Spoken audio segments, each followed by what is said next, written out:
Hello, हाय, नमस्कार. मी रुही स्वागत करते रुहीज किचनमध्ये. आजचा आमचा मेनू होता फिशचा. त्यामुळे आम्ही सगळीजणं गेलो फिश आणायला जेटीवर. आज संडे होता, नव्या नित्याला पण यायचं होतं. ही आमची रत्नागिरीची जेट्टी, जिथे फ्रेश फ्रेश एकदम मस्तपैकी एकदम फ्रेश मासे मिळतात. त्यामुळे आम्ही इथे आलो फिश आणायला. नव्याने तर जाम एक्साइट होते, कारण का खूप प्रकारचे मासे असतात, त्याच्यामुळे त्यांना पण बघायला खूप मजा वाटणार होती. त्यामुळे त्या तर पाठीच लागल्या होत्या आमच्या. फायनली आम्ही जेट्टीला पोचलो आणि तिथे गेलो मासे आणायला. अशा पद्धतीने मस्तपैकी ताजे ताजे मासे आलेलेच होते, त्याच्यामुळे म्हटलं की चला आज मस्तपैकी माशाचा बेत करूया.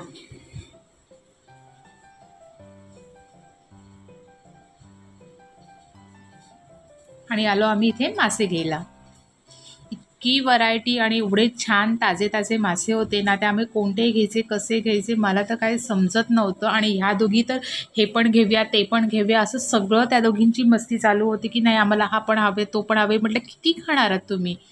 पण त्या नव्या नित्या तर काय ऐकायला तयार नव्हत्या. म्हणजे एकदा तर असं झालं की नित्याने एका ठिकाणचा मासाच उचलला. हे बघा अशा पद्धतीने की मला हा हवाच आहे. मी म्हटलं तू हात का लावतेस, तर ती नित्या बोली हम नव्या बोली मला सुद्धा हवे. असं करत करत आम्ही फायनली सगळीकडचे मासे बघितले आणि आम्ही आलो मासे घ्यायला. जी आम्ही नेहमी ज्या मावशीकडनं मासे घेतो त्या मावशीकडे. तिच्याकडे मस्तपैकी एकदम ताजा ताजा मोडोसा आला होता आणि जस्ट कापत होती तो मोडोसा, आणि आम्ही तिच्याकडे घेतला मोडोसा. आता तुम्ही या फिशला काय म्हणता मला कमेंट्स करून नक्की सांगा. आमच्या इथे तरी मोडोसा म्हणतात, कारण का ह्याला काटा नसतो, एकच अगदी असतो, त्याच्यामुळे नव्या नित्याला खायला खूप आवडतो. फायनली असे आम्ही मासे आणलेले आहेत आणि आता आपण पुढे त्याची तयारीला सुरुवात करूया. त्या दोघींना तर मासे आणल्यापासूनच भूक लागली होती. आता इथे मी लगेच माशाचा मसाला तयार करायला सुरुवात केली. त्यासाठी इथे मी ओलं खोबरं घेतलं. ओलं खोबरं पहिलं असं काढून घेतलं. नेहमी माझ्याकडे मी तयार ठेवते असा मसाला, पण आज माझ्याकडे संपला होता. म्हटलं की चला तुमच्याबरोबर पण सगळं शेअर करूया, म्हणून मी ते सुरुवातीपासून दाखवते. मासे आणून झाले होते, आता ओलं खोबरं मी घेत होते.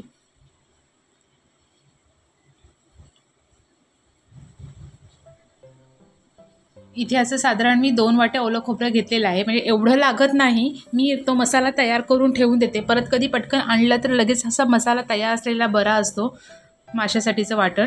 त्याच्यामुळे इथे मी आता ओलं खोबरं घेतलेलं आहे. हे बघा असे 2 वाटीचं काढलेलं आहे मी. आता त्याच्यामध्ये मी एक 10-12 लसणीच्या पाकळ्या टाकून घेतलेल्या आहेत. एक 7-8 हिरव्या मिरच्या टाकलेल्या आहेत आणि थोडी कोथिंबीर टाकून घेतली.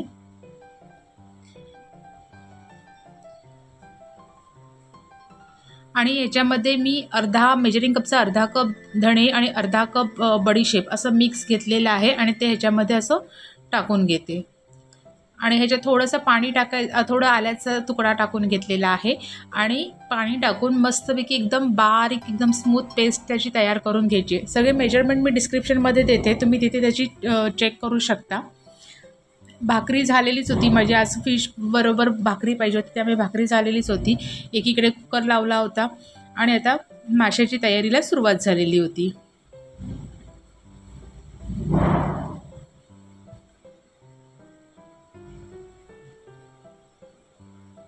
हे बघा अशा पद्धतीने माझा आता सगळा मसाला तो तयार झालेला आहे. म्हणजे जे वाटण लागतं माशासाठी ते तयार झालेलं आहे.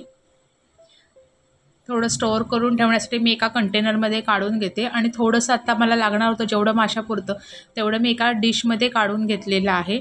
मी आधी असा वेगळा मसाला तयार करते आणि मग पूर्ण तो माशाला लावते. असं माशामध्ये टाकून मी अंदाजाने घेत नाही.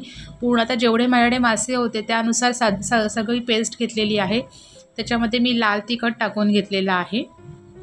आपल्याला जसं तिखटपणा पाहिजे असेल त्याच्यानुसार. म्हणजे मिरची जर आपली त्याच्यामध्ये तिखट असेल तर मसाला जरा कमी टाकायचा. मिरची कमी तिखट असेल, माझ्याकडे तर कमी तिखट होते त्यामुळे मसाला मी लाल तिखट हे जरा जास्त घेतलं होतं. कारण का अगदीच असं मुळमुळीत नाही.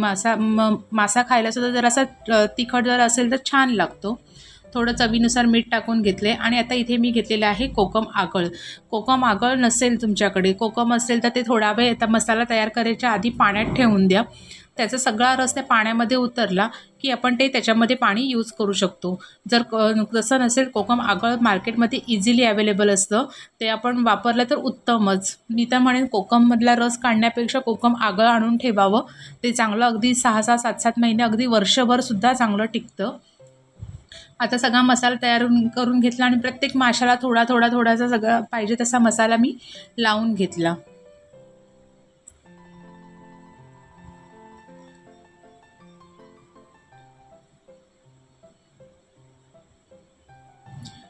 फिशचं जेवण असेल तर नव्याने ते एकदम खुश असतात, कारण का त्यांना खूप आवडीचं जेवण असतं. अशा पद्धतीने सगळ्या माशांना आपला मसाला मस्तपैकी लावून झालेला आहे. आता सगळे मासे मी झाकून ठेवून देते आणि पहिला हा सगळा ओट्यावरचा पसारा आटवून घेते.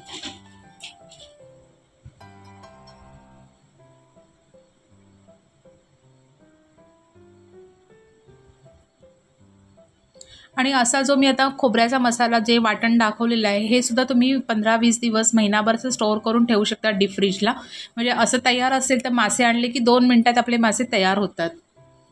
आता ओटा पण सगळं आवरून घेतलेला आहे, माशाला सगळं लावून झालेलं आहे. आता भूक लागली दोघींना, त्याच्यामुळे आता मासे फ्राय करायला घेऊया.